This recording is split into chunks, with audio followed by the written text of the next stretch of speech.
Welcome to a new episode of the Thomas Take Sports Podcast. I'm your host, once again, Ryan Thomas, bringing you the latest takes from yours truly in regards to our beloved Buffalo Bills. And it's another week, another victory. Very, very happy to hop on this podcast coming off of a win. It's always good to talk about a win, especially when it's a win that is as exciting as the Bills and the Lions. We knew that this game would have everything that it had. It was back and forth, it was a shootout, it was tit for tat, and it was a lot of fun. Of course, this show is sponsored to you guys by 26shirts.com. I really appreciate everything that Del Reed has built as a part of giving back to the community. You buy a shirt, you buy a hoodie, you buy anything this holiday season, of course, to add to your Buffalo Bills wardrobe. Buying it at 26shirts.com, it's going to go to the community. It's going to go to a good cause. It's going to keep the name alive that Buffalo, Western New York, is the city of good neighbors. So 26shirts.com, go to 26shirts.com and get your t-shirt, hoodie, or gift item for the holidays. Still a little bit of time to make that happen. Of course, going to their locations too, that would probably be recommended. I don't know the online situation right now. Might be cutting a little close for your holiday shopping. Of course, as this podcast is pre-recorded tonight, I greatly appreciate those that are tuning into this at 8 o'clock Eastern time on the Buffalo Fanbase Podcast Network. Chime in and fire away some comments. I will get to those comments as this is recorded, as this is streamed, pre-recorded, but I will hop on those comments as this goes live, as I always respond to everybody in the comments section when they fire away their comments. This time I won't be able to click on the comment and do it live because it's pre-recorded, but I hop on and I still respond to your comments because I love chatting about the Buffalo Bills. I'm also going to give my analysis on the Buffalo Sabres at the tail end of this show. It's an 11-game losing streak. It's been rough, pun intended. So the thoughts will be flowing on this podcast tonight. I've been using my voice all day, so if I take a swig of the Poland Spring, my apologies, but I got to keep the fluids in, especially if my voice starts crack-a-lacking. So let's get right to it. Now, this was a shootout.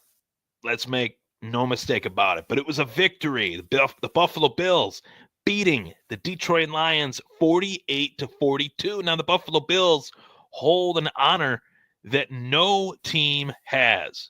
They hold the honor of being a team in which they've beaten the one seed of the AFC, beaten the one seed of the NFC, both the Kansas City Chiefs and the Detroit Lions. And I got to say, out of the two victories, which team, the Lions or the Chiefs, was better? Which game was tougher? Which game forced the Buffalo Bills to rise in terms of their level of play? Was definitely the Detroit Lions. The Lions have been the best team, I'd say, consistently all season long. They were on a 11-game win streak heading into this one with a 12-1 record. They're now 12-2. So this was a massive feather in the cap of Josh Allen. It was a massive feather in the cap of Sean McDermott. It was a massive feather in the cap of the Buffalo Bills that held on to win this one 48-42. They did have to hold on. Detroit kept coming. They were not going to go down easy despite the onslaught offensively that Buffalo definitely put the whooping on the Detroit Lions defense, which is heavily ravaged with injuries, as was our defense, which made me think, fantasy football-wise, do I or don't I start Jared Goff? I did, thank God. I also started Amon-Ra St. Brown, but didn't want to cheer too loudly. Watching the game, didn't want to cheer too loudly when they hooked up for that 66-yard touchdown, but that did definitely help me for fantasy football in the shout out to the Lockport Fantasy Football League, which has been going rolling steady since 2011. So Buffalo Bills get it done, though, 48-42. That's what I'm really excited about. And you know what? Yes, it was another Buffalo shootout. And with a shootout comes the thought process of what makes a shootout a shootout? What do I mean when I say that? Well, this week, Bills Lions, very similar to last week, Bills Rams. Both games featured Buffalo's offense humming. As I've mentioned, this offense has been on fire. But I like to pose a question to the Bills Mafia. What makes this Buffalo Bills offense so special? Going into the season, all the experts, all the analysts, they all said the same thing. None of them tried to stand out, as they normally don't. But they said, how will this offense work without Stephon Diggs? How will Josh Allen do in his first season without Stephon Diggs? There were doubters.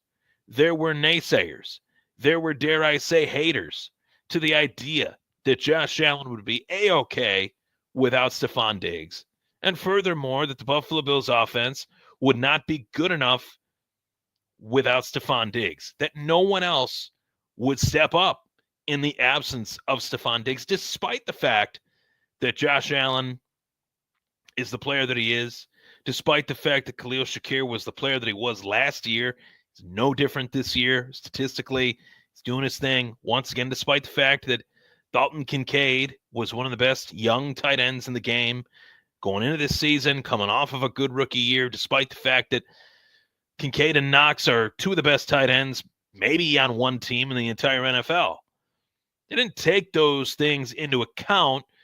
They didn't take into account the idea that Brandon Beane would roll up his sleeves a little bit and make a move to help make this offense better by bringing in a savvy, reliable veteran in Amari Cooper that has been good everywhere he's played. So a lot of factors there. Dare I throw it in that Buffalo's offensive line was one of the best offensive lines last season and got better in the offseason, got younger, got more athletic in the offseason. They didn't talk about that. This guy did. The guy that you're looking at, the guy that you're hearing right now, the voice you're hearing right now, that's the guy that talked about that stuff, as well as the kid that they drafted, not just at the wide receiver position in Keon Coleman, but the rookie running back, Ray Davis. What could he provide? Talked about it all summer long. Right in this seat, looking out this window right here, seeing the sunshine. Not much sunshine right now here in Western New York as the sun goes down at about 2 p.m. Eastern time. So we're at a totally different point offensively. Buffalo's offense is so special due in large part to the fact that the largest weapon on this offense is, of course, Josh Allen, but the fact that that weapon can pick a wide variety of options to get the ball to that can be lined up in a lot of different places. Amari Cooper is a well-versed wideout. He can line up out wide, can line up on the inside. What does that mean? Well, he can line up in the slot. He can be underneath. Keon Coleman, can he line up out wide? Can he line up in the slot? Can he be used as a deep ball guy? Yes. We've seen him catch deep balls. We've seen his ability to get yards after catch. It's one of the greatest attributes that any wide receiver can have in any era of football is to catch the football, yes, but to do something with it after the fact. And Keon Coleman has proven that he can do that. Coming off of an injury, he did that and then some in this game. Clutch player. I would put that adjective to Keon Coleman, or that phrase, I should say, to Keon Coleman. Despite being a rookie, he has been a clutch rookie when asked to be for the Buffalo Bills. And it's been great to see his evolution, his confidence, and the confidence of those around him to use him as a piece inside this offense. And of course, Buffalo's 11-3, and they've been 11-3 obviously for a couple days now, but they were without some guys. This has not been a finished product all season long, and yet The one constant, the one constant in this offense is Josh Allen, the most valuable player. I've said it the last 3-4 weeks. I think this is a solid case to make that you got a guy that is a man on fire. Josh Allen is putting up numbers, the likes of which are startling, the likes of which we have not seen only with the greats, only the guys that have climbed the pantheon of the sport, that have raised the Lombardi Trophy, have put up the numbers that Josh Allen is putting up right now. 14 touchdowns, 0 interceptions in the last 3 weeks? Something like that. I don't have the stats in front of me, but I know he hasn't been sacked. I know he hasn't thrown a pick. I know that Josh Allen has thrown and ran for a lot of touchdowns.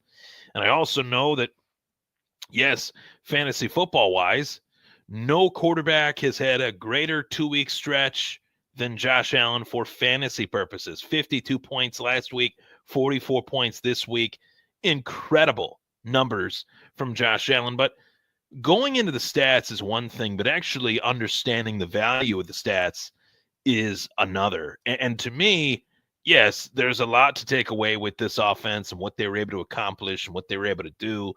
But defensively, there is a lot to talk about within this Buffalo Bills team. And that's where, I like to illustrate this game as what it is. Josh Allen was on fire, could do no wrong, was making plays left and right. There were plays that he made that got called back that would have even added to the stat sheet that he had of 23 of 34, 362, passing, 2 touchdowns, obviously passing, 2 touchdowns rushing, second straight week in a row that he's done that, and then some. James Cook, 14 carries, 105 rushing yards, 2 touchdowns. He's got, 12 total on the year. Ty Johnson, the leading receiver in this one, 5 catches for 114 yards. Incredible. Keon Coleman, 1 catch for 64. Khalil Shakir, 6 catches for 39 and a touchdown. Ray Davis also getting in the receiving touchdown column. But I would like to discuss the defense because there's a lot to discuss there in terms of negatives. Defense is on ice skates, and they're not the ice skates that the Sabres are skating on. They're the opposite. They're not the ice skates that the Sabres need to be skating with. It's like the Sabres are trying to play some football out there, and the Bills defense is trying to play a little hockey. They do not look fleet of foot in terms of when they're spread out wide. That's what I've talked about these last few weeks. Buffalo facing an opposing offense that can go 4 wide, 5 wide with a savvy, accurate, pressure, eased quarterback, whether it's Matt Stafford or Jared Goff. Matt Stafford and Jared Goff, they'll be forever linked, due to the trade conducted for both guys. Goff going from LA to Detroit, Stafford going from Detroit to LA, however you want to, look at it. Both guys are very similar. Both guys have the ability to pick apart a defense. Both guys have seen it all in this league and have contributed in massive ways. Stafford's won a Super Bowl. He's responsible for 2 of the best wide receiver seasons, largely of all time, and Calvin Johnson and Cooper Kupp. And Jared Goff has been a revelation as the quarterback of the Detroit Lions. I would go on to say that the trade saved Jared Goff's career, and it certainly helped Matt Stafford's career. So did that trade work for both sides? I think it's a safe assessment to say that it did. But going into this one, I knew that this would be a challenge due to what happened to us defensively against the Rams. Both teams can do the same things. They can both spread you out, both force you to pick who to double in terms of coverage-wise. And those are tough decisions for any team. But they're a tougher decision for a team like the Buffalo Bills defensively, who are ravaged with injuries in the secondary, especially heading into this game against the Detroit Lions. No Rasul Douglas, no Taylor Rapp, no DeMar Hamlin. And everybody has given their assessment of DeMar Hamlin's play, Taylor Rapp's play, Rasul Douglas. I feel like DeMar always has a target on his back because of what happened to him. I don't know why, but I feel like a lot of Bills Mafia say that, oh, this is a sympathy start. It's not. He earned it. He earned it in June. He earned it in July. He earned it in August. There's no better. Trust me. There's no better than him as the starting free safety of the Buffalo Bills. There's no better right now on this roster, including the guy that they brought back to the practice squad, Micah Hyde, because Hyde ain't playing yet. And I don't know if he will. I don't know if that's why they brought him back. We'll see. I'm not, looking at that signing as a definite signing and a definite sign that he's going to be playing a starting role like he was for the last 7-8 years prior to a very tough neck injury. It's not something that you play around with. You play football, but you suffer injuries like that. That's not an injury that you just say, I'll be back. No, it takes something from you. So who's to say that Micah Hyde's a guarantee to play meaningful snaps? I think that'd be a little bit overzealous, a little bit foolish to say that they brought him back to start. Don't know if that's the case. If it is, we'll see, but I don't know if it is, right? So losing Rapp, losing Hamlin, heading into this one, losing Douglas. Rapp and Douglas hurt on the same play last week against the Rams. I knew that this was going to be a challenge. I knew that there was no lead that was safe, especially with these two teams going toe-to-toe with one another. But where I was impressed with Buffalo's defense is, the game script in which Buffalo's offense was so efficient, so fast, so fluid, forced the Lions to throw. But I will say that in the rushing department, Jahmyr Gibbs, 8 carries for 31 yards and a touchdown. That's the rushing stuff, right? Rushing-wise for David Montgomery, 5 carries for 4 yards. He did get hurt, which I definitely think changed the outcome of this game drastically because he's one of the best running backs for his style in the league. And with the other guy that's his counterpart, it's Sonic and Knuckles for a reason. But receiving-wise, where the game script kind of helped Buffalo is that it forced the Detroit Lions to throw to the running backs. And that's where they actually did contribute. Jahmyr Gibbs, 5 catches, 83 yards and a touchdown. David Montgomery, 4 catches for 31 yards. He had far more receiving yards than he had rushing, 31-4. Sam Laporta, 7 catches, 111 yards. Amon-Ra St. Brown, 14 catches for 193 yards and a touchdown. Jamarcus Ingram, Teron Johnson, Christian Benford, those 3 guys were feasted on. Were picked on, were feasted on. I'd say more so Ingram than Benford or Johnson, although I did see some catches made on Johnson, but this guy is one of the best wideouts in the game with a very savvy quarterback getting him the football. So I knew that this was going to be a challenge, and it was, but Buffalo got past them. My concern is that these next 3 weeks are matchups, 2 of which against one team in the New England Patriots, that I think Buffalo can kind of be who they are, and they don't have to worry as much because obviously New England is not the team that the Rams are. New England's not the team that the Lions are. But the teams that you're playing in the playoffs, if you are the 2 seed, they can throw too. They have receivers. It's not like teams that are in the playoffs don't have good receivers.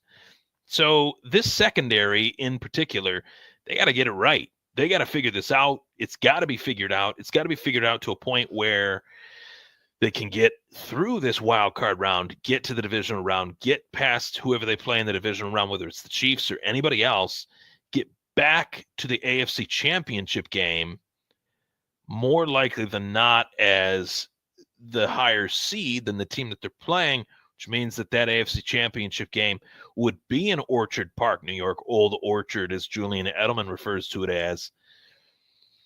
And you could feel really confident about their chances because as of right now, and I'm going to knock on this wooden desk here, they're pretty healthy. They're pretty healthy outside of the injuries that they had kind of announced inactive-wise heading into this one. So my concerns, I think Matt Milano is not the player that he needs to be.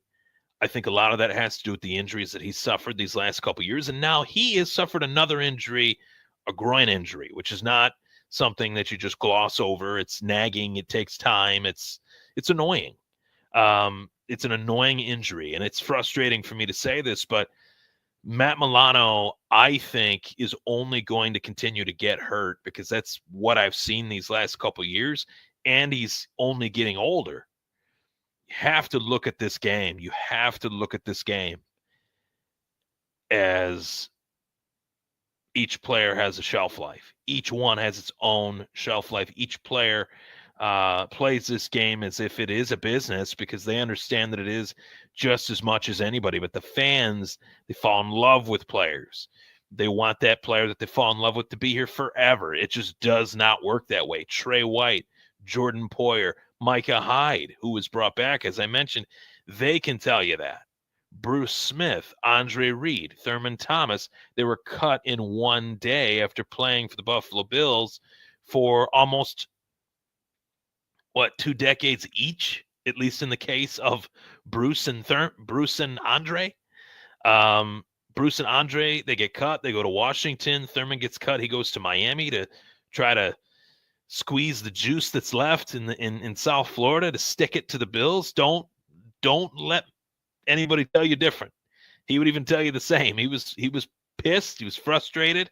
And he wanted to, allow the Dolphins to squeeze the little juice left that he had and see what happens. Unfortunately, he got hurt his knee, and that was all she wrote. But Bruce and Andre played a couple years with Washington. At least I remember Bruce did.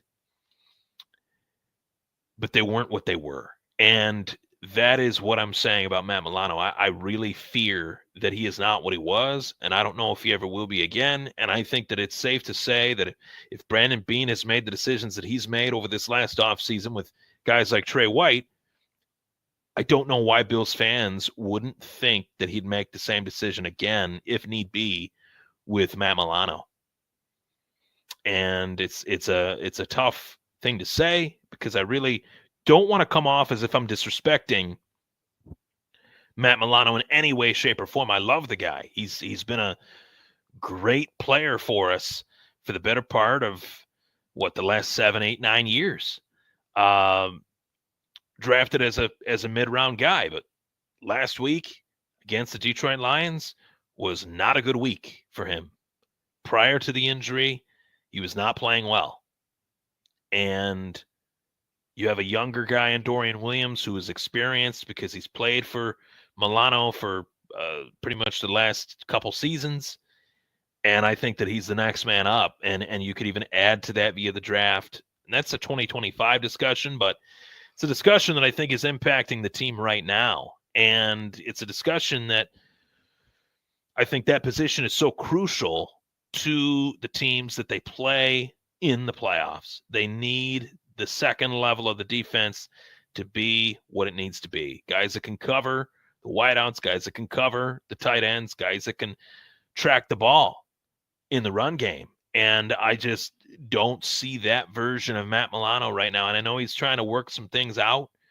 Just got hurt again while he's trying to work things out. So it's really tough. The best availability, I've always said this, the best availability is to be available. So that's kind of a Yogi Berra ism. But it's true. The best ability is availability. That's the phrase. The best ability is availability. So, yeah, there's concerns. They've allowed over 40 points, but they've scored over 40 points. They've played two really good teams back to back. They went 1-1, blocked punt aside. Maybe they go 2-0, right? So, a lot to definitely look forward to. Now, shifting gears here, obviously, I think the Bills are going to trounce the New England Patriots. I do want to say, though, that I think the Patriots, if you were to tell me the Jets, Dolphins, or just ask me, if you were to ask me between the Jets, Dolphins, and the Bills, no, pardon me, Jets, Dolphins, and the Patriots, which team has the brightest future? I think it is the Patriots. Now, the Patriots have had a terrible season, don't get me wrong, but I think they're going to clean house of their coaching staff. I think Gerard Mayo was not the right hire. The Patriots promoting from within, from Bill Belichick, it just didn't really make much sense because that era had not won in a couple years. So why promote from within? I think they need to go outside the box. I think next offseason they bring in Mike Vrabel, which is what they should have done. And Mike Vrabel's a good coach. Mike Vrabel can galvanize the troops. Mike Vrabel can work, with less and do more with less. So I would also argue that if the Patriots do that in 25,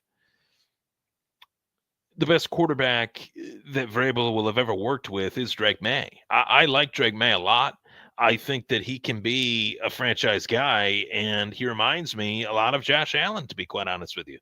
I'm not saying he's going to be the next Josh Allen, but there's a lot of attributes that you see in Drake May that make you think to yourself, okay, I could see why the kid's physical, he's strong, he's got a good arm, he's smart. And there's a lot of skills that he possesses already that are skills that most rookies don't have.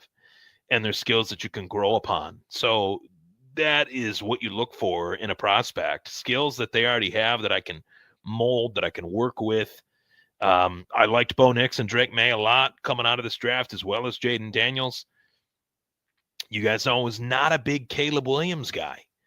And thus far, there's a lot of factors contributing to the lack of success from Caleb Williams, but I think I was right so far. So that's my kind of preview. Obviously, I think Buffalo is going to beat the Patriots. Give you a score prediction. I am going to go over 40. I'm going to go 41-27. That's my score prediction. 41-27. So I'd like to address the elephant in the room here in regards to the Buffalo Sabres. So I am obviously a diehard Buffalo guy. It's just a big part of my identity. I've made it as such as a part of this podcast. I made it as such even before this podcast. I've always been a Buffalo fan, Bills, Sabres, you name it.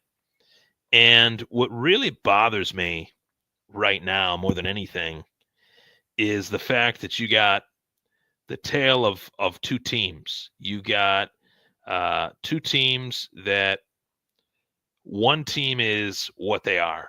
They're a powerhouse. They are one of the best teams, if not the best team in the NFL. And to say that it's great. It's been a long time coming since the Buffalo Bills were the toast of the NFL.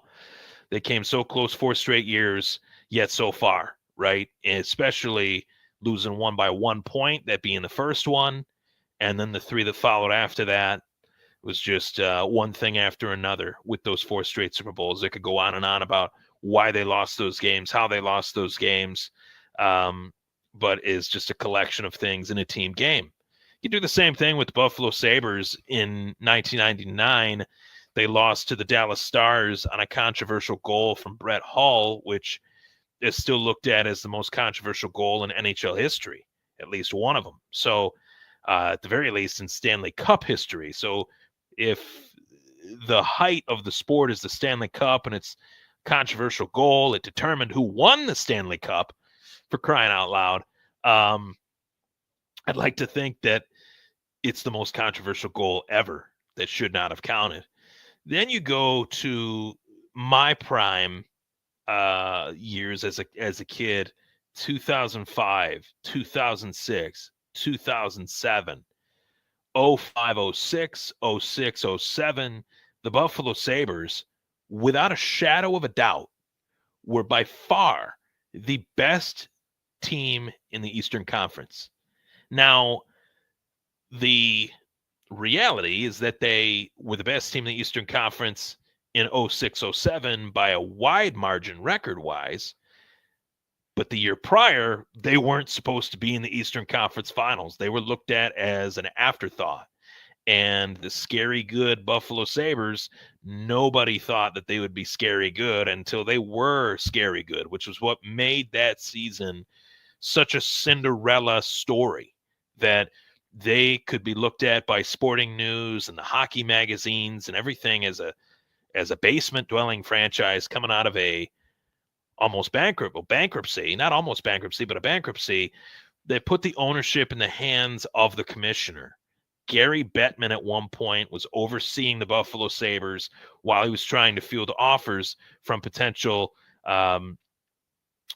future owners of NHL Buffalo. They didn't know whether the Sabres were going to stick around. And it was a very scary time as a hockey fan here in Buffalo, as a kid here that loved hockey, that loved going to the arena with my dad, and loved the Sabres as much as I do now, if not more. As a kid, you gravitate to sports in a different way. I think that that's a safe nostalgia effect that we all can kind of think of when we first started rooting for team A, B, C, or D. And that was really when I first started to remember, as far back as my memory goes, I should say, the Buffalo Sabres. They were coming off of the lockout, 04-05, and then 05-06 was that next season. And they took the game over. They acclimated to the new rules. Danny Briere, Chris Drury, Brian Campbell, Jay McKee, Ryan Miller took the game over, and they ruled the East.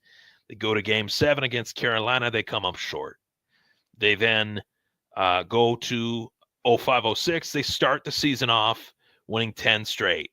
They're a freight train. They win 53 games in a single season. They win the President's Trophy, which is the trophy for the best regular season record team in the NHL, and they lose to Ottawa, I believe, in 5 games. If my memory serves me right, if I'm wrong, it was 6. So it could be 5 or 6. I think it was 5. So very confusing, very hard 2 years, and then the team is just blown up. Briere, Drury leave for nothing. They didn't trade those two guys, the captain and the co-captain or alternate or assistant captain, whatever you want to call it. The two best players in the franchise gone for nothing. Drury to the Rangers, Briere to the Flyers.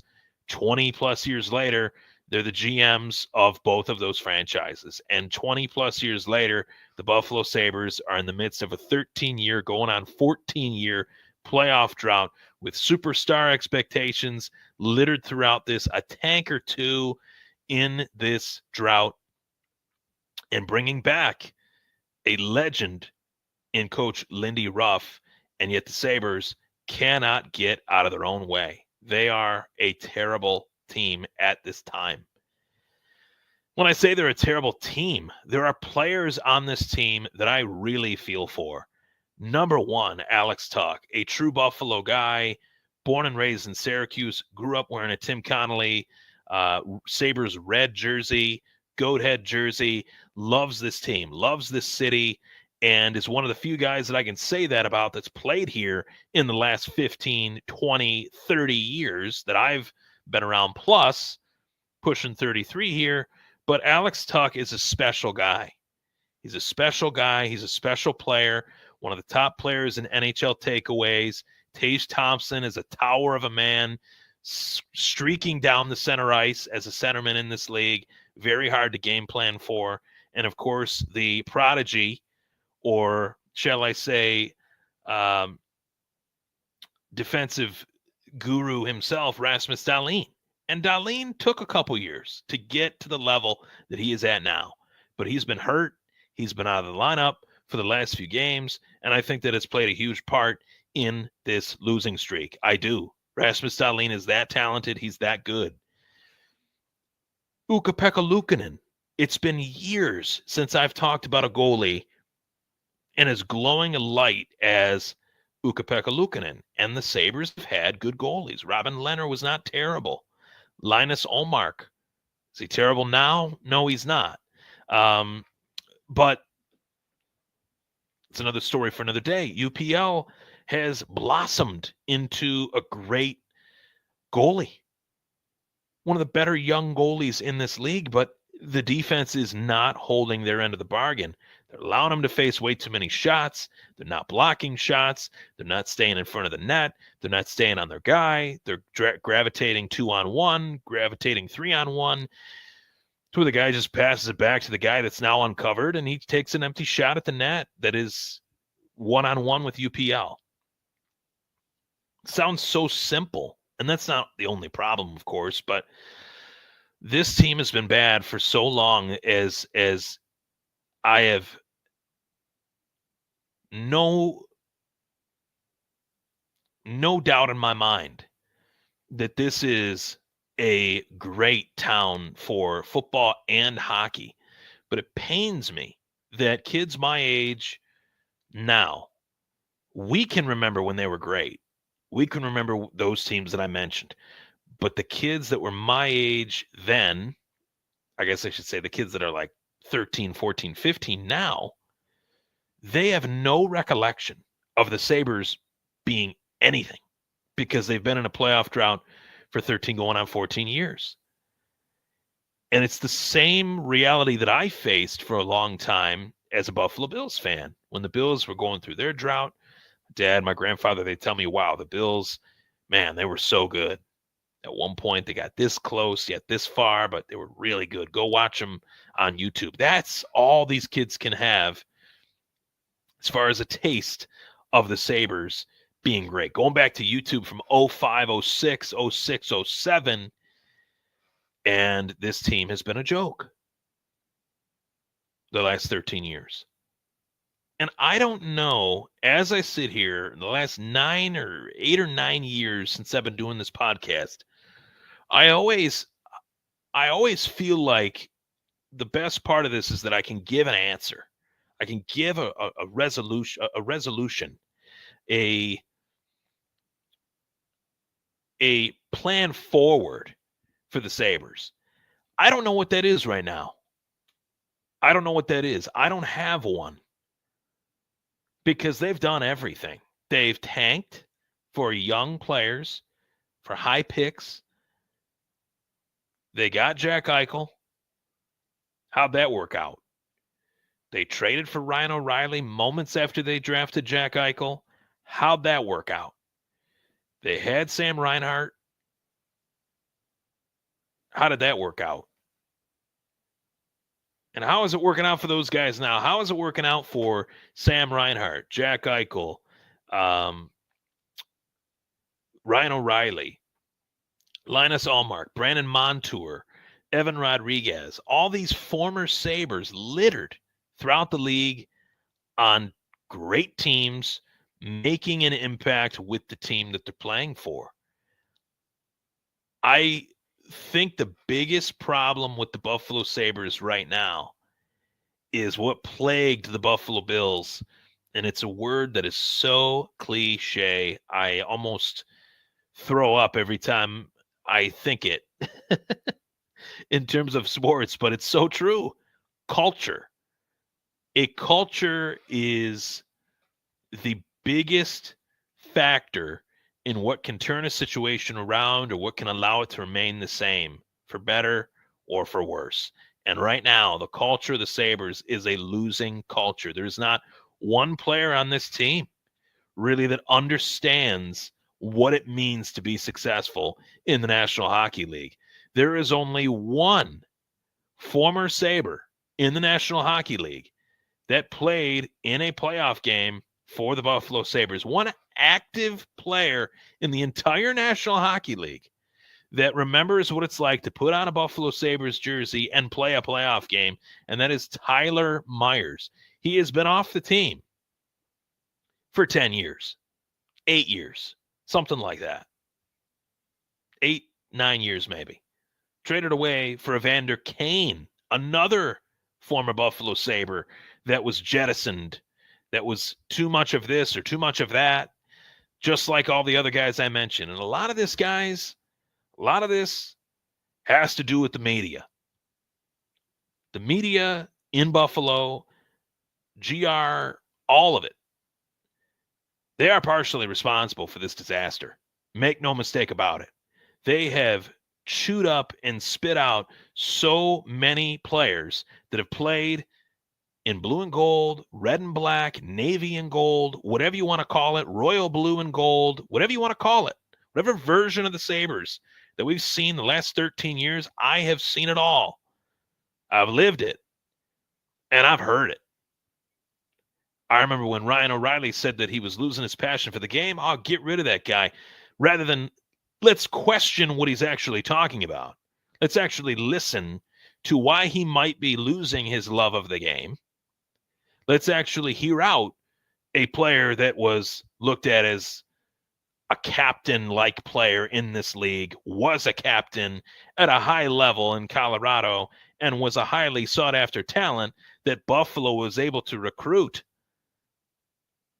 Coming off of what? Drafting Jack Eichel? That was all we had at that time. Moments after they drafted Jack Eichel, that trade was announced on draft day. So that trade was signed, sealed, and delivered. Ryan O'Reilly wanted to go to a team that had a top player on it like Jack Eichel. Wanted to work hard. Wanted to show that he had pride in playing here. And Jack was an 18-year-old captain, was an immature kid, made mistakes on and off the ice. He would admit it. You had coaches from Phil Housley, Ralph Kruger, firing Lindy Ruff, promoting Ron Rolston, who had done nothing in this league to get the opportunity to be the head coach of the Buffalo Sabres, had only had accomplishments at the minor league level. Terry Pegula and the Pegula family have been a blessing to this community. They have done a lot for this community. And I have read far more negativity about the Pegulas than I have read positivity. But there are mistakes that they've made. There is mistakes that they've made. And I think that they would even be more than willing to tell it. But I'm not going to put 13 years of bad coaching, immaturity, bad play solely on one person that is a businessman that runs the team. It's just weird to me. Maybe he's been too involved in decisions. That's another talking point. Maybe he has such a love for the Buffalo Sabres that he doesn't want to let go day-to-day oversight of the team. That's a conversation. But to say sell the team, I will never say that. I will never say that. Because that just spits on the jersey, the logo, the crest, what it means to be a Buffalo Sabres fan. I would never say that ever. I would never say, as a part of my take on this show, sell the team. That is ridiculous. And it's disgusting. And I've been reading a lot of it, and I'm ashamed to have read it. I'm ashamed for the people that have written it. Because it's not going to happen. First off, they're not going to get sold. He has no interest in selling. He only has interest in trying to get this team to win. He's done nothing but show that. He's shown in a lot of moments some bad decisions. But what did he do when he first bought the team? Did he spend money? Did he go out and spend money? Yes, he did. Was it on some of the wrong guys? Yes, it was. Did he think that tanking would put the team in the best position for their future? Yes, he did. Was he wrong about that? No, he was not. Did the result not meet what he thought? Correct. Was he supposed to look through a crystal ball and shake it and know that Jack Eichel was an immature jackass? Was he supposed to know that they weren't going to get McDavid in this freaky, foolish, ridiculous NHL draft lottery that only the NBA has? Pause. I don't get it. I would be more than willing to admit that Terry Pegula has made a lot of mistakes as the owner of the Buffalo Sabres. Letting Pat LaFontaine, all-time great Buffalo Sabre, come on board, and letting Tim Murray trade Ryan Miller and Steve Ott for a pack of, pucks, basically, just for Pat LaFontaine to walk out the door with a non-disclosure agreement and not tell the world why he quit. Why Pat LaFontaine quit, somebody that never quit, ever, until that moment. That's when the beginning of this shit show started. Terry had nothing to do with 05-06. Terry had nothing to do with 06-07. Terry had everything to do with that, as well as a guy that he eventually fired, Tim Murray, shortly thereafter, who completely gutted this team. One GM guts the team that Darcy Regier built. The next GM tries to build the team back up in the way that Darcy Regier did, makes a few mistakes here and there, is fired during a COVID year in Jason Bottrill, and then Kevin Adams, a guy that had no executive experience, is brought on as the new general manager of the Buffalo Sabres.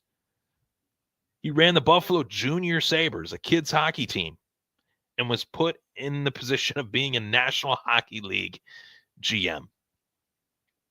You expected this to work. That's the criticism. But sell the team? No, that is not something that you'll ever hear from me. That's a coward's way out, selling the team. That's not what Buffalo people should want, ever. We should want the Bills, we should want the Sabres, we should want the Bandits, we should want the Bisons to all do really well as a part of this community. Losing 11 straight games is tough. Wondering what's next is even tougher. Knowing the answer to how you can turn this around is even tougher. You just brought back Lindy Ruff. He's trying to get a bunch of kids to play hockey the way that he wants them to play. It's got to be rough for Lindy Ruff. So there you have it.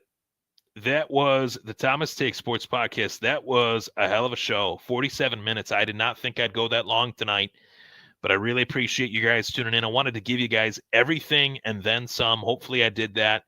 And, of course, on to the Patriots next week and on to hoping and praying that this losing streak from the Buffalo Sabres ends soon.